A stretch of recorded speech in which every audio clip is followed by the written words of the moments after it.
Hi guys, it's Emily from A Step Free Girl here. So we had about 5, 6, 7 days, I don't know off the top of my head exactly how long, at the start of our Eat at Home challenge before I could actually do my monthly shop and all of that to get ready, do my meal plan, do all of that because of the flooding and the stock shortages, which I'm sure you've seen mentioned here on my channel.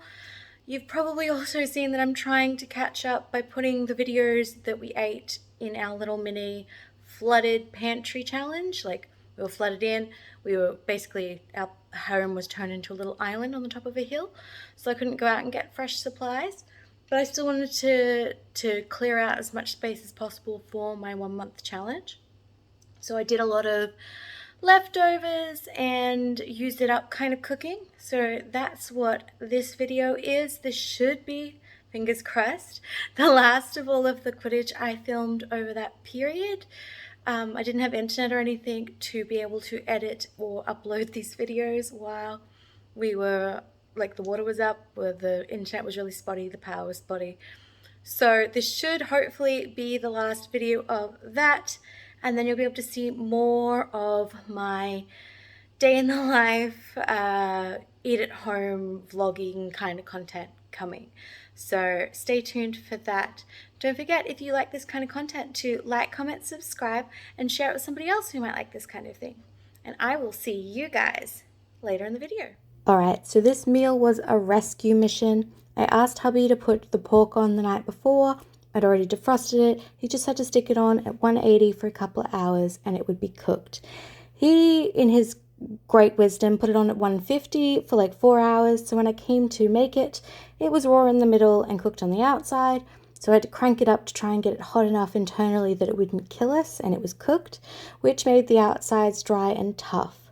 So to rescue that, I took all the extra bits and made a pork broth, and I'm taking the meat and throwing it into the slow cooker with a little bit of apple cider vinegar, salt, pepper, some brown sugar for some caramelizing sweetness, and I made a stock with all of the gristle and the fat and all the skin on the stove, and poured just enough to almost cover it into the slow cooker.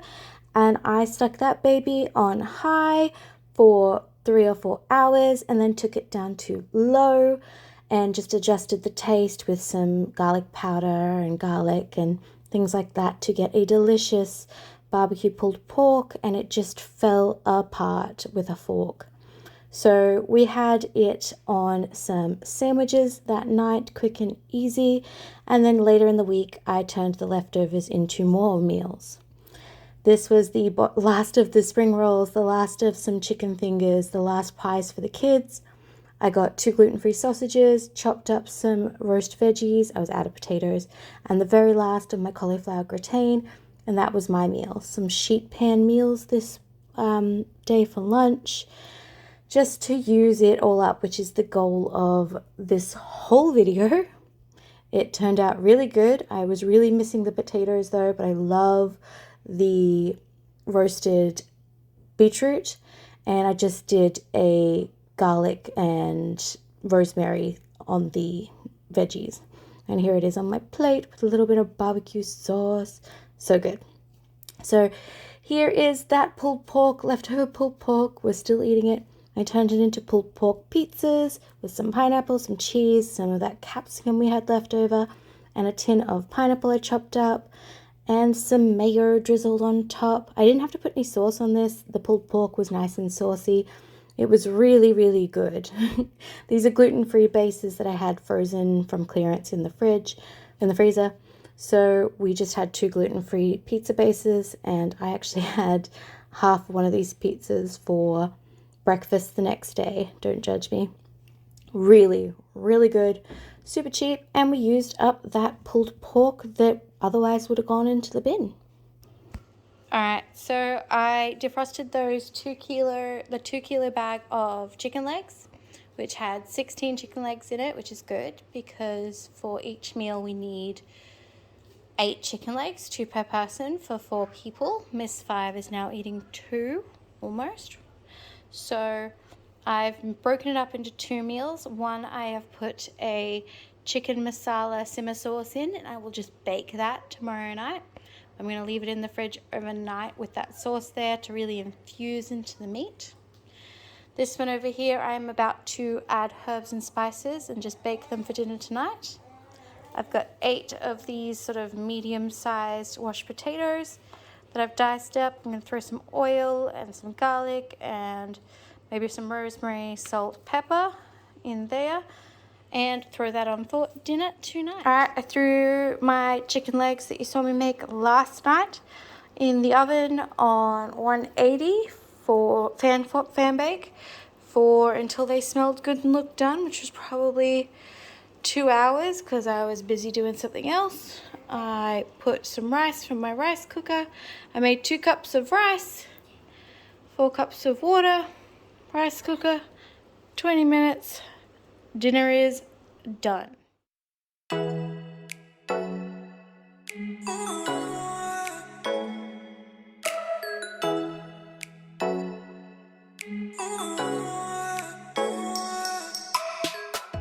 Alright, so I cut up the leftover pork chops from last night, and it's just going to be quick and easy tonight. So I'm going to use maybe 1/3 of these, the stir fry mix, and I put on some thick rice noodles to soak in some boiling water, and they will be ready soon. And I'm just going to slap that together with a bit of sauce that I'll make up from some garlic, ginger, corn flour, water, rice wine vinegar.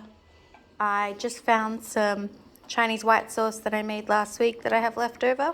So I'm going to throw that in there, and there's dinner.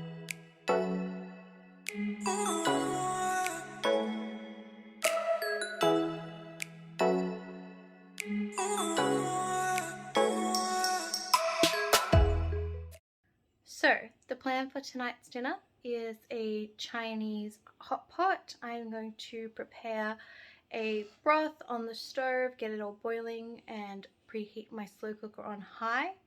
Add in my onions and some garlic and salt, pepper, and get the broth really basic but really flavorful. Then I'm going to move the slow cooker to the middle of the coffee table, bring over a tray of all of the veggies and stuff from the fridge that I want to use up, clean up, get out of the fridge, thinly sliced meat and stuff like that. And then you take your veggies and stuff like that, you put into the pot what you want to cook, and then you can cook your own meat on the chopsticks. They take about 30 seconds once you dip it in the hot broth. I've also got a big strainer basket that I'm going to cook big bunches of meat for the kids in, since they can't use chopsticks yet. They're only 5 and 8. It's just not viable. So they'll have forks, and I'm going to do probably thick rice noodles or rice for my carbs. So you have your meat, your vegetables, your broth that you cook everything in, and then a carb. You also do dumplings and meatballs and all sorts of things.